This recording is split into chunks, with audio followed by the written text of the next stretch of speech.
children and young people with their mental health and behaviours. That's just a bit more about me. But in regards to the YMCA, we are a registered charity, so the training that we provide also serves to provide supporting young people in the wider community. Our passion is to help young people achieve their potential by empowering those who work with them or support them, and by attending our training or commissioning our mental health services. You and your organisation or yourselves can also help to support our projects and services. So we do training to support the wider community. So moving on, this session will be an hour and a half long with the workshop itself. So the webinar itself is going to be about an hour, and then we'll have about 30 minutes for questions at the end. So please make a note of any questions you might have, and we will answer them at the end of the training. So during this training, everyone will be automatically muted throughout, and that is to provide for minimal disruption. But what we had asked during this webinar, please have non-judgmental and accepting attitudes.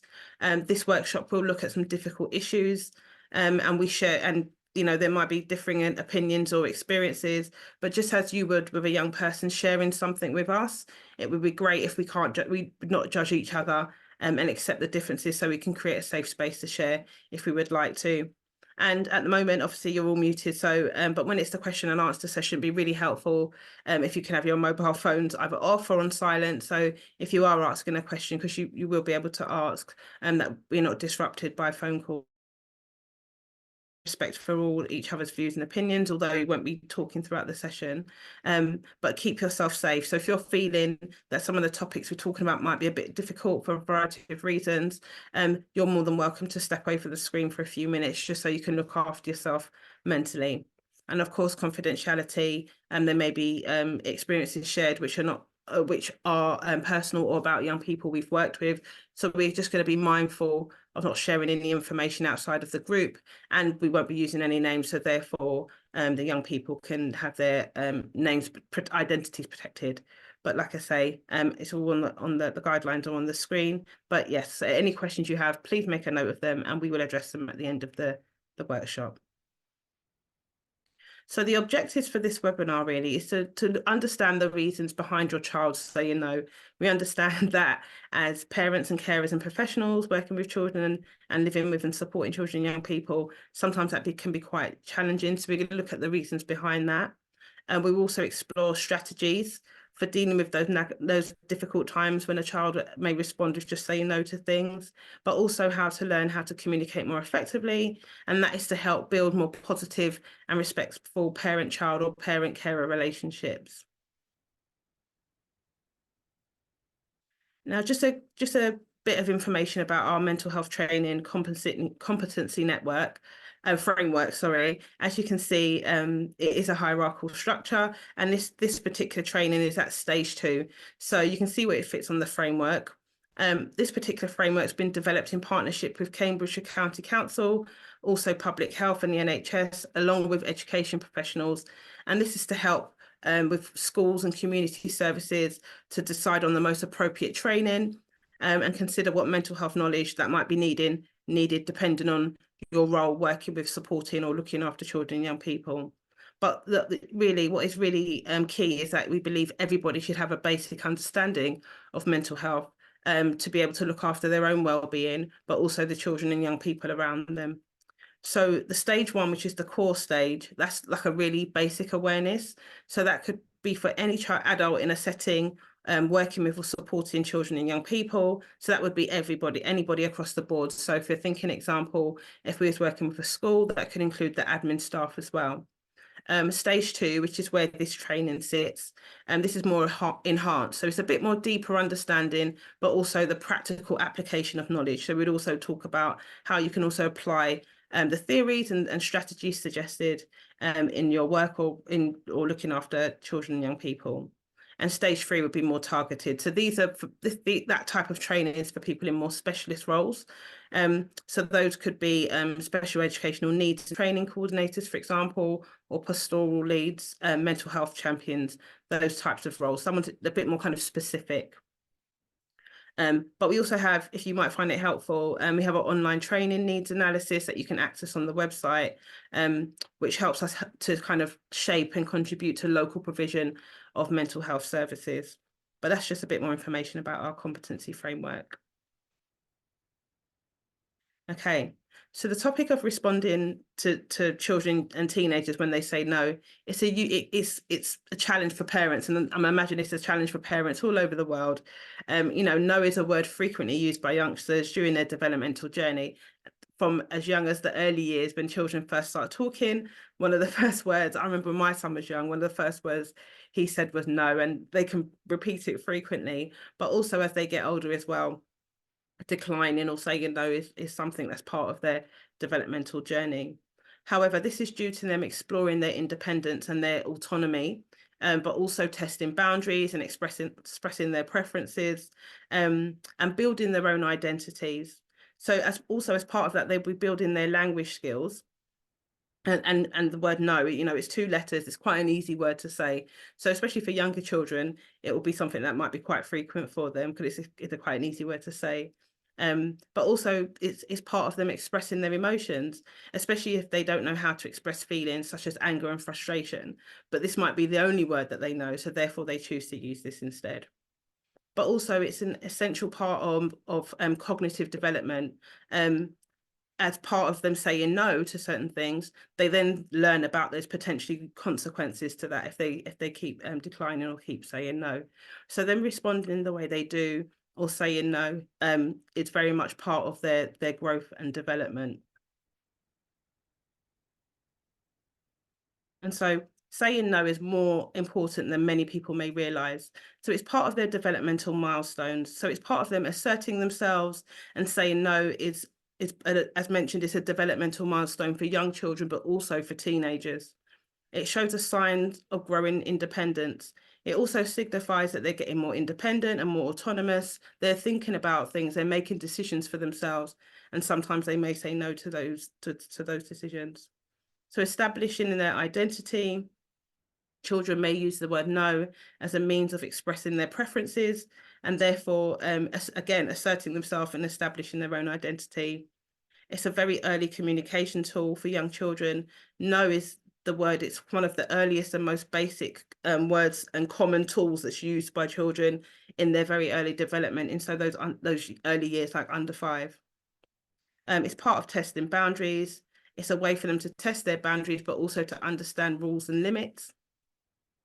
And sometimes as children get older, sometimes they, in certain circumstances, especially in circumstances with their peers, sometimes they find it difficult to be able to say no for various reasons. So although sometimes in certain situations, it might be quite frustrating that they're saying no, the fact that they are able to have the confidence to say no, it's quite something to be recognized. In terms of building their self-esteem, it contributes to them expressing their opinions and making choices. Through saying no, it contributes to their development of self-esteem. So they feel like that they can help build their confidence and resilience, and therefore their self-esteem to be able to say no to things. It's part of the individuation process. So it's part of the natural process for children to differentiate themselves from their parents. So they're not going to necessarily do everything that their parents and carers do. They can individualize themselves. An emotional expression, saying no can be a way for children to express a range of emotions, which can include things like frustration or anger, or disappointment. It's a term that's tends to be used not always in a negative sense, but it's just a way that they're able to express themselves and how they're feeling at that time. And for a child, depending on their age, they may not necessarily have the emotional literacy to use other words. So no, again, it's an easy word to say, so they may revert back to that word. And also it contributes to them learning, the cause and the effect. So experiencing the consequences of their choices as they say no helps them to learn about that, because sometimes they say no to certain things, there may be a consequence to that. So now it's pretty common for parents sometimes to feel that frustration when a child says no repeatedly. And that's completely natural. And it's a natural response to the challenging of parenting and the clash of expectations from the parent to the child, not always expecting the child to respond in that way, or would like the child to be more compliant. but the frustration may arise when parents' expectations don't align with their children's choices. And that can happen in many situations, not just with your own child. So when you have certain expectations or plans in mind, and someone, in this case, your child, says no or refuses to cooperate, it can be really, really difficult and really, really frustrating. So that expectation versus reality. And then you have the desire for cooperation. So parents may become frustrated when they desire cooperation, but they therefore get resistance. And parents understandably want to maintain as harmonious and as calm as possible an environment and a cooperative environment within the family. So sometimes when a child is being very resistant, it can be quite disheartening and quite disappointing for a parent or a carer. And it can present with communication challenges. So difficulty in communicating effectively can lead to frustrations on both sides, so for both the child and the parent and the carer. But this is due to thoughts, feelings, and expectations not being communicated effectively and can be frustrated for both sides. So again, in terms of emotional literacy and being able to express themselves, the child's not able to do so. And the only thing they can do to express themselves is to say no. It can present the feelings of frustrations for both, because how the child's really feeling is not being communicated for whatever reason. They might not have the literacy to be able to do so, and so parents or carer are also starting to feel frustrated because they don't really know how the child's really feeling. So it's these things you have to be kept in mind when experiencing resistance from a child. So there's moments when children and teenagers might say no. Now, bedtime might be a very common one. They might say no when it's time for bedtime. They want to stay up later, asserting their desire for autonomy over their schedule. Or sometimes for younger children, they may feel like if they have to go to bed earlier than anyone else, they're potentially missing out on something. So it might be quite a regular occurrence for a child to resist at that time. Their mealtime preferences. They may refuse to eat certain foods, expressing their preferences and exerting their control over their diet, maybe especially more so for teenagers, or they may want to eat in their room, or they don't feel like they're ready to eat yet. It's trying to be autonomous, trying to find their own identity. Homework and study time. They may be resisting doing their homework or studying, as it might conflict with their desire to do other activities or to do things their own way, or impacting on their time with their friends and socializing and things. Clothing choices. Teenagers or adolescents often express their independence through clothing choices. They may refuse to wear what their parents pick out, asserting their personal style. And that doesn't necessarily even be just teenagers. Even younger children may not want to wear what parents have chosen for them, even though it might be the most suitable outfit for the weather, possibly. They may have their choice and may want to wear that suit, that Spider-Man outfit that they got at birthday or Christmas instead. Social interactions. They might, teenagers especially might object to family outings or gatherings, preferring to spend time with their friends, which again is a way of asserting their independence and social preferences. It's, in terms of development, it's quite normal for teenagers to kind of, in some respects, pull away from their parents and carers. And that's because, again, they're trying to find their own identity. So you might get teenagers reacting in a way where they don't want to go out on family outings or family holidays and things like that, because they want to try and do their own thing to kind of explore their own interests. If limiting screen time, for example, children or teenagers might resist parents' limits on screen time, wanting more freedom in their leisure activities. But that doesn't mean you shouldn't still put in those limits, because of course we understand the dangers of prolonged screen time. It can impact on sleep and other measures like concentration. Doing household chores, helping out around the house. When asked to do chores, children might say no, again, testing boundaries and asserting their own desire to avoid having responsibilities, or maybe being asked to do a particular chore that they don't like. If they have a curfew, more teenagers with a curfew, they may push back against curfew times, therefore, again, trying to assert their need for more freedom and independence, and having that choice to do what they want to do in the evenings, and also have privacy. So they may, adolescents, especially, and teenagers may, try to lock their bedroom doors or resist parents or carers coming into their personal space. Again, if you think about forming your own identity, wanting to have your own privacy. It's not uncommon for teenagers to kind of push back against that if they've been instructed that they're not allowed to lock the doors, or if they might have friends around, they're not allowed to shut the door, those types of things. So we've looked at what could typically, this is not an exhaustive list, there might be other issues as well that may arise where a child or a teenager may be resistant and say no. But in terms of the forms of communication, that is important. That's it. So it's very common when children and teenagers find it challenges or simply don't know how to express their emotions. Sometimes that's when communication can break down. So looking at them in order to kind of observe rather than criticize. So as parents and carers, you know, observing how their behaviors, observing their form of communication, it can really help you gain some understanding of how they might be feeling. So things like eye contact. So avoiding eye contact, in some cases, it may indicate shyness, a discomfort, possibly feelings of guilt, or maybe a desire to disengage. So maintaining eye contact, that can sometimes, it can present, you know, signifying confidence, honesty, or assertiveness. But also with eye contact, some people are just generally, they find it quite awkward to keep eye contact. So it may not necessarily always be that case, but it is something to keep in mind. Certain gestures they may present, like clenched fists or crossed arms, it tends to signify defensiveness or potentially frustration. But a more open and relaxed gesture would be would suggest openness, more receptive, more approachable or comfortable.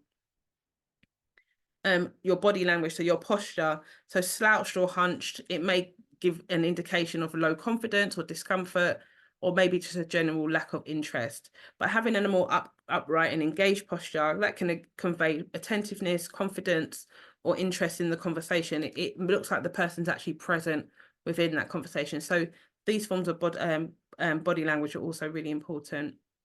The use of tone of voice, that's really important. So if someone has quite a raised voice, or they're potentially shouting, that can reflect agitation or maybe anger, irritation, or frustration. So therefore try to work towards having, where possible, a softer voice. But if someone has a trembling voice, if there's no assertiveness in the tone, it could signify a fear, anxiety, or insecurity of some kind.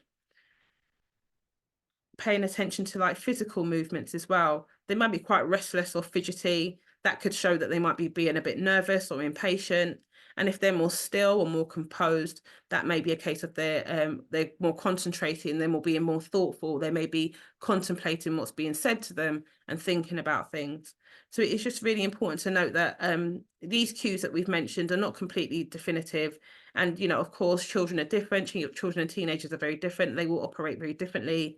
You may notice different things, but just be considerate of a combination of these different things and the context of it. So therefore you'll be in a better position to try and understand your children's emotions at that time, where they're being resistant and saying no. These are just a few things to kind of keep in mind. So this is just a quote and a gentle reminder from Albert Einstein that, you know, if you keep working or dealing with your teen or your child in the same way and expecting them to change without being willing to change how you deal with things yourself, you're going to likely to find yourself both repeating yourself and a lot of going round in circles and not really achieving anything.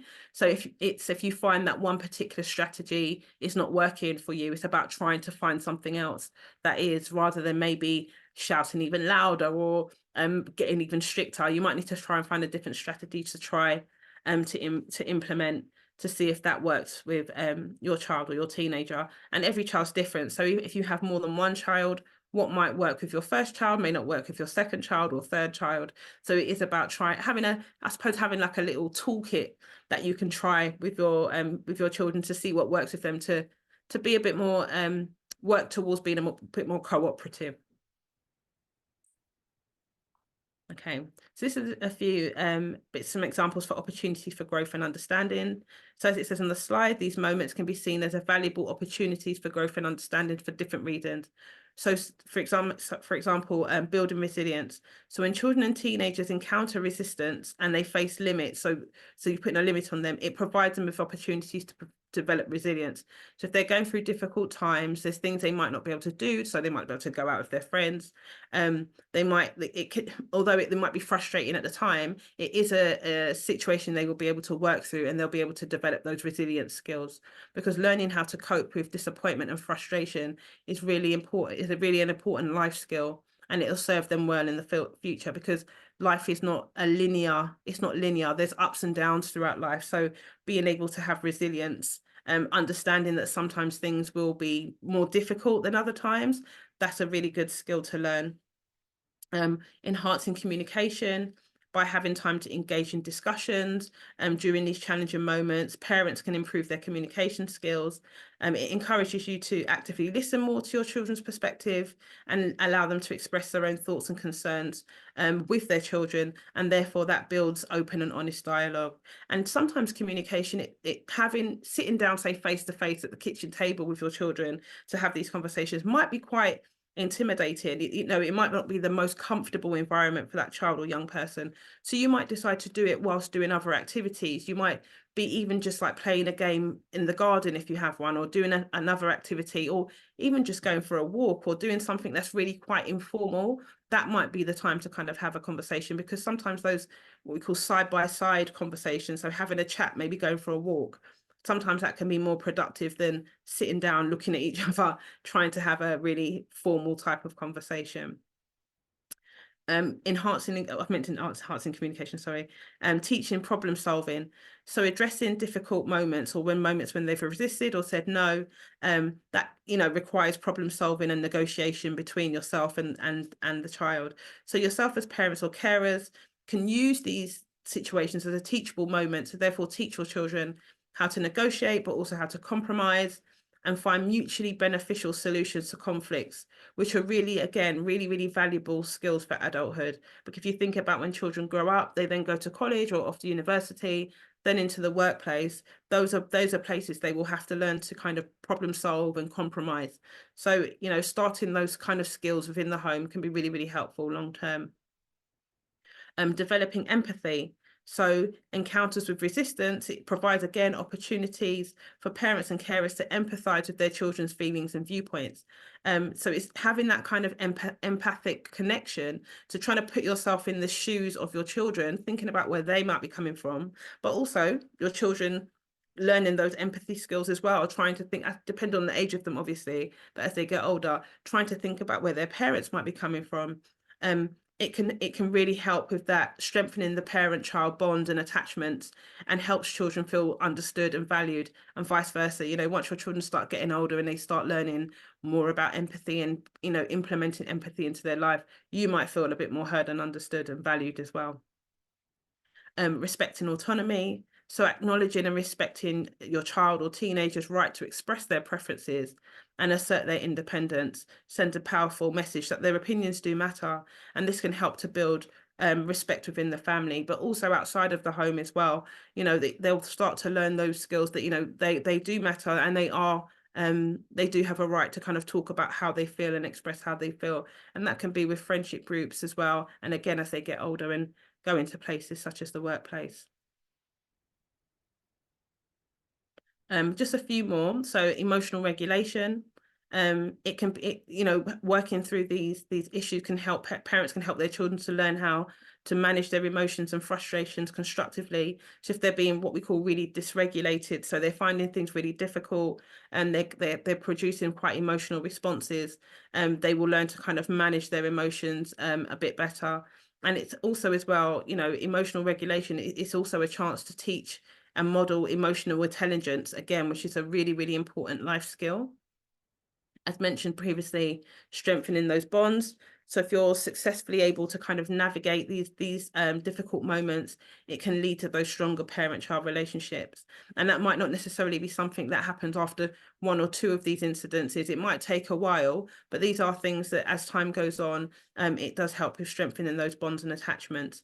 And that's because children who feel heard and respected are more likely to trust in and confide in their parents and carers, and therefore that can contribute positively to the family's dynamics overall. And then preparing for adulthood. So adolescence is like a transitional phase, And these experiences will help to prepare children for the challenges and the decision making that they'll face as they get older and grow up into adulthood. So, but learning how to manage moments where they're being resistant or saying no with maturity and understanding, again, equips them with essential life skills, because they won't go through life where everything's going to be yes all the time, either from them, yes, that they can or what can't do it, but even the other way around, not everything's going to be yes all the time. There is going to be some times where they also will have to hear the word no. So moving forward, these are just a few hints and tips for children of different ages. We'll look at ages 6 to 12 first. So things we would suggest, in engaging with your children during those no or those resistant moments, it's really important to stay calm and maintain composure, and try to avoid reacting emotionally when your child says no. Because if you think about it with adults, sometimes if you're engaging with another adult, it might be quite a tense situation. Talking to another adult. If one person A then starts to escalate and maybe start shouting, or things just start getting escalating in a direction we don't want, it's likely that person B will also potentially mirror that. So where possible, you want to try and stay calm. Engage in what we call active listening. So listening attentively to your child's reasons and feelings behind why they're saying no, to try and understand their perspective. And if there is anything you don't understand, they might use slang words that you don't understand, or they're maybe not expressing it as in a way that you might find difficult to understand. You can ask them, you could ask them, you could say to them, I believe what you're saying is whatever the case is, and just checking with them that you are actually hearing them correctly, because again, they'll feel more valued if they feel like they're being listened to. Empathize, so have empathy, acknowledge and validate your children's emotions, show empathy towards their point of view. Even if you may not necessarily agree with their point of view, you can actually check in with the feelings, stay with the feelings, and acknowledge how they're feeling. Ask open-ended questions. So these are the questions that it's not really easy to say yes or no to. They have to kind of elaborate a bit more. And it's really important to encourage open dialogue by asking questions that invite your child to express themselves more fully. So if you might ask, do you have a good day at school today? They might just say no or yes, that's it. But you might say, how was school today? What did you do? It kind of leaves it open for them to kind of to explain a bit more. And where possible, offer choices, not saying an unlimited amount of choices, it might be 2 or 3 things, but provide your child with choices within reasonable limits, because that then gives them a sense of control. And then they may feel less frustrated if they're being told they have to do something, or they're told they have to have something. So it might just be a choice of 1 or 2 things, of 2 or 3 things, not too many. But it just gives them a little bit, again, that kind of feeds into their feeling of autonomy and control. They have a little bit of control over something. Set clear expectations. So establish those clear boundaries and expectations, so your children know exactly what's expected of them. If you think about, if we were operating in a world where rules and things changed all the time, you wouldn't know what was going on, and you will start to feel a bit frustrated. So if you think about that in the eyes of a child, they will be the same. They kind of need those regular boundaries, and they need to know what's expected of them, so they're actually able to operate within that environment. Otherwise, as things change all the time, they don't really know what's going on. Again, if they're not able to express how they're feeling, they might start to then display those behaviors of frustration or confusion, which can sometimes present in more what would be deemed more negative behaviours. Model respect, so demonstrate respectful communication and conflict resolution in your interactions with your children. So as they grow older, they will then be able to demonstrate those skills as well. Using positive reinforcement, so praise and reward positive behavior to encourage cooperation. It's really important to focus on what I call the assets. So what children do really well, what works really well for them. Don't always focus on what is seen as the more negative stuff. So praise and reward the positive behavior. Teach problem solving. Help your children to develop problem-solving skills by involving them to try and find solutions. So sometimes it might be a case of you ask them, well, how do you think we should deal with this? And they may not know. that's completely fine. But the fact that you've asked them is including them. And again, it goes back to having some element of control, a stake in something. They may be more likely to cooperate. And do take breaks and look after yourselves as well. If you find a situation is becoming really tense, consider taking a break and revisiting the issue later when you yourself and your child or children are a lot calmer. And that might be a few hours. It might even be the next day. But just take a bit of time to have a break so that you're both in a position where you feel a lot calmer and you're less likely to kind of I can say clash, or the situation is less likely to escalate. So that's more for younger children aged between 6 and 12. So things we suggest, of course, you can still employ all those other things we've just mentioned, but for more teenagers, 13 to 18, it's really important to have an environment where your teenager feels comfortable expressing their thoughts and feelings and opinions. And again, active listening. So listen without interrupting, allowing your child to fully articulate their perspective, allow them to speak without being interrupted. Sometimes there's nothing worse when you're trying to get something out and someone else is jumping over you before you've even finished. So it's about both allowing each other really to have that conversation. Have respect for their independence, recognize that your teenager has a need for autonomy. It's a completely normal part of growing up and developing. So it's about respecting that and independence in decision making. So respecting their autonomy and independence in decision making, it's about giving your children those skills and trusting them that they'll make the right decision. And now sometimes young people do make mistakes. Again, it's how we all learn, and that can be quite frightening sometimes. It can be quite frustrating sometimes, but it is part of learning and growing and development for all young people. They need to be allowed to sometimes make mistakes. Avoid power struggles. So choose your battles wisely, and avoid any unnecessary conflicts that might then put strain on the relationship. There are some things that, yes, you might need to be more firm on, and there's others that it's just about really thinking about, if I keep pushing for this, it might end up far worse later on down the line. And it could be simple things like you might ask your teenager to, I don't know, load the dishwasher or do the dishes. And at that time, they can't, you would like them to do it straight away, but at that time, they can't do it straight away. So you might say to them, okay, you might recognize, okay, if you're unable to do it straight away, do you mind doing it after you've done your homework or in a couple of hours or something? Try to negotiate something, because if you keep pushing it, it might then escalate or explode into something much bigger. Again, setting those boundaries while granting autonomy. It's about having maintained clear boundaries and expectations as well. So it could be allowing of course, allowing your child space to go out and meet their friends and things, but yeah, they'll have a curfew that they need to come home by. Or, you might have an agreement that they need to, you're going to phone and check in with them and you want them to answer the phone, those sorts of boundaries. And where possible, encourage negotiation and, try and compromise when disagreements arise. And acknowledge their emotions, validate your teenager's emotions, even if you don't agree with their stance. Sometimes as older adults, we can sometimes assume that what the teenagers are going through is not that much of a big of a deal. And yeah, to us, it's not, we're at a completely different stage in our life. It's what teenagers are going through for us now at our ages. It may not be that big of a deal for us, but for them in that moment, it is a big deal. And we have to kind of acknowledge that. Try to think back to what it was like when you was a teenager, how things were.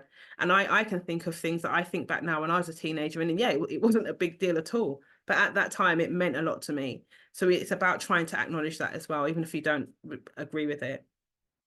Have respect for privacy, respect their need for personal space and privacy. But of course, there may be times where you might have to be a bit more kind of strict on the privacy things, especially if they're engaging in potentially risky behaviors. That's completely understandable.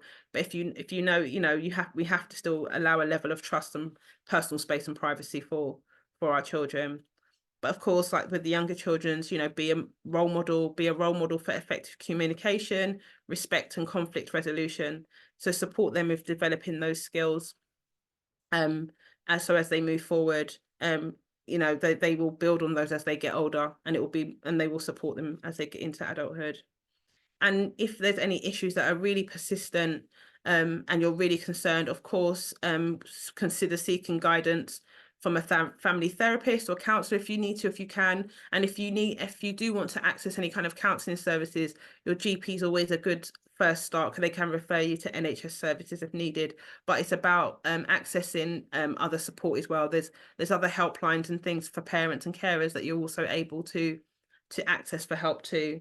So it's about not feeling that you're on your own, you're not struggling with it, because lots of parents go through different issues and conflicts with their children. So it's completely normal if you need to get extra help to do so.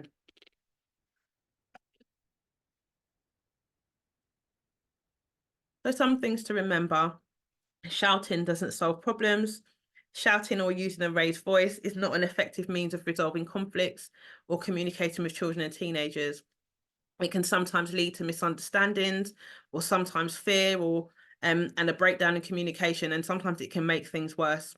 Or it might be a case of if a teenager or a young or a child are fearful of speaking to their parents or carers because they know all they're going to do is end up shouting. When they do need real help and support, they're less likely to ask for it because they're going to be fearful of what the potential outcome could be. Setting a positive example. So the role of parents as role models for your children and teenagers is to really work towards highlighting how your children are likely to emulate their parents' behavior rather than following your instructions. So therefore, again, as parents, it's about role modeling that behavior that we want to see in our children.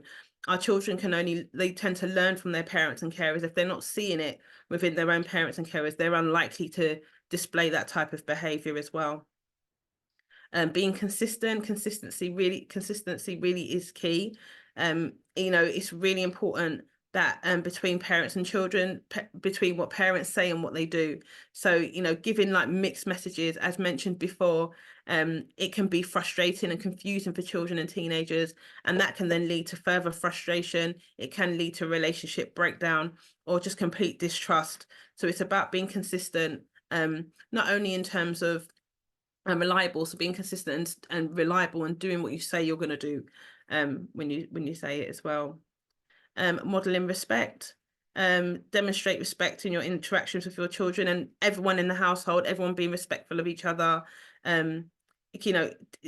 Disagreements are able to be addressed calmly and respectfully. It is possible, and again, that's all part of helping to build their conflict resolution skills. Not everything has to be in escalation. Not everybody has to be shouting. It can be done respectfully. Mentioning teaching conflict resolution. So it's, parents have an opportunity to teach their children and teenagers really valuable conflict resolution skills by modeling effective communication and problem solving, and emotional regulation. So it's, as we mentioned earlier, modeling that emotional regulation by managing anger and frustration in a constructive manner. So it could be showing how to express emotions in a healthy way without resorting to shouting. So there could be various ways that some people deal with their feelings and emotions. If someone likes to write, is more of a writer, some people do use journals. They journal at the end of the day. They might find that helpful to get rid of thoughts and feelings they're carrying. Some people might choose to do exercise. Some people might choose to do a bit of gaming, something else. Just find something else to kind of manage their emotional regulation. Some people might just do some breathing, some breath work. There's lots of ways. It's about finding something that works for you, and obviously for your children to work for your children as well. Having open dialogue. So it's really important to engage in open conversations and dialogue with your children. And just, again, thinking about things like your tone and your body language. And there can be and obviously it can be really, really beneficial to have calmful and respectful communication. You'll be much more likely to get more things out of that.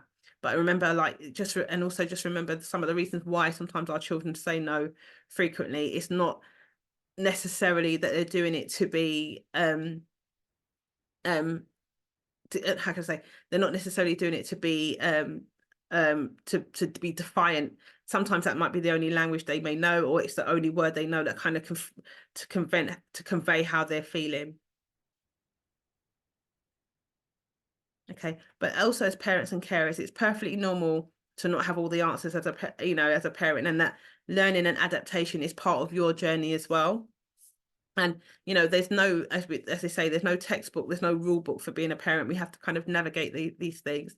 So it's really important you look after yourself as well and be patient with yourself. Going through this process of and working and supporting your child, especially when they're saying no or they're being quite defiant or declining to do something. This is all part of a learning process for both you and your child. So it's completely okay to not have all the answers straight away. And as mentioned previously, if you find things are getting really, really difficult, you can get help for yourself or for your child or together as a family. Don't feel you have to suffer on your own. Always take time to reflect. If situations don't go as well as planned, or conflicts arise or they escalate, just take some time to reflect on both your behavior and communication. Think about what could be improved for future interactions if something similar happens again. Avoid using force. And sometimes while it might feel tempting to use authority or force or give an ultimatum to make your child comply, what it needs to be bear in mind is that that approach can lead to resistance, and it can also put a strain on the relationship. So it is, again, if you think about role modeling, would you want your child to go out into the world and potentially use force or authority to make someone else comply? We have to model the behavior we want them to present when they go out into the world. Work on building trust and understanding. So really focus on building that trust with your child. And that is, again, through things like empathy and active listening and open communication. If they feel like they're being listened to, they're being heard, you're trying to see things from their point of view, even if you don't agree with it, having that open communication, that's going to build that trust and that understanding. And again, they'll probably be more likely to come to you if they are struggling and need help with anything. And positive changes take time. So it's about recognizing that positive changes in both your interactions may take time to manifest. You may start something now and it could be 3 months before you start to see the fruit of your labor, the way you've interacted with your child, the way you've changed it. You may not see a change in their behavior for a while, but it is about being consistent with it. And it will take time, but so it's about being consistent, but also being patient, because that's the key to the long-term success. And as time goes on, you will start to see changes, especially as they grow up and start getting older. This is just a little bit now about healthy conflict. And healthy conflict can be healthy when it occurs in a constructive and respectful manner, and it serves as a means to address differences, solve problems, and promote growth and understanding. So healthy conflict, it can result in people who express different viewpoints. They end up working together to find solutions to disagreements or challenges. And when it's managed effectively, it can lead to better decision making. So it's unrealistic to expect people to all agree to everything all the time. We all have different views and experiences and opinions, and that's going to contribute to our viewpoints. But it's how you kind of work together when having those differences in views and opinions. It's perfectly acceptable to have those, but it's how that conflicting kind of beliefs or values, how you kind of work with that. Personal growth, it can, healthy conflict brings personal growth because it can push people to step out of their comfort zones and echo chambers where they're hearing the same thing all the time. It can actually get them to start to question some of their own beliefs, but also to learn from others as well. So conflict sometimes can be healthy. And again, as a parent and carer, when I think back to when my child was younger, there's certain things that he didn't like that I might have suggested that he try, or I remember when he wanted to live in a particular, where we used to live in a particular area, and we moved out of that area, and I said, you might not like it now, but you'll thank me when you're older. And when he got to about 17, he did actually say, you know what, Mum, I'm so glad we don't live down there anymore, because it wasn't the nicest of areas. So sometimes they may not necessarily recognize what you're doing at that time, but it doesn't mean in the future they won't start to understand it. At some point it will click. They'll understand why you've been parenting, or you've asked them to do something, or you've tried to teach them certain skills. So enhance relationships as resolving conflicts. So it can actually make your relationship better. It can enhance your relationship, because resolving conflicts, it helps you to openly and respectively work through challenges together. And again, it's a skill that's so vital for in many different environments, and not just in the family home. And also working through healthy conflict, it can help build resilience. And as mentioned earlier, resilience is really important, especially around managing, getting through difficult times. So it helps to build resilience and the ability to handle diversity, because they will have the confidence to be able to face and resolve conflicts effectively. So having conflicts itself is not inherently bad. It's how it's kind of managed when it happens, when it occurs. But one thing to always remember, as mentioned, it's consistency is key. The consistency in your approach is really important, because the more consistent you are, the more likely you are to see the positive changes in your children's behavior and the overall dynamics within your family. So by building, fostering understanding, respect, and effective communication, you can navigate those moments when they're being quite they're saying no, or they're being quite defensive, and you can deal with those moments with confidence and build a much more stronger bond and attachment with your child or teenager. And again, like as you said, it's about having that consistency, but also patience. It's not something that you may see in a few weeks. It might take a while before you actually see the benefits of it, but it's about being consistent. And there will be times where yourself as a parent or a carer, you might be finding it really difficult, and that's when you seek help and support from not only services, but you might just talk to your friend about what's going on, or another family member. It's about using the support networks around you as well.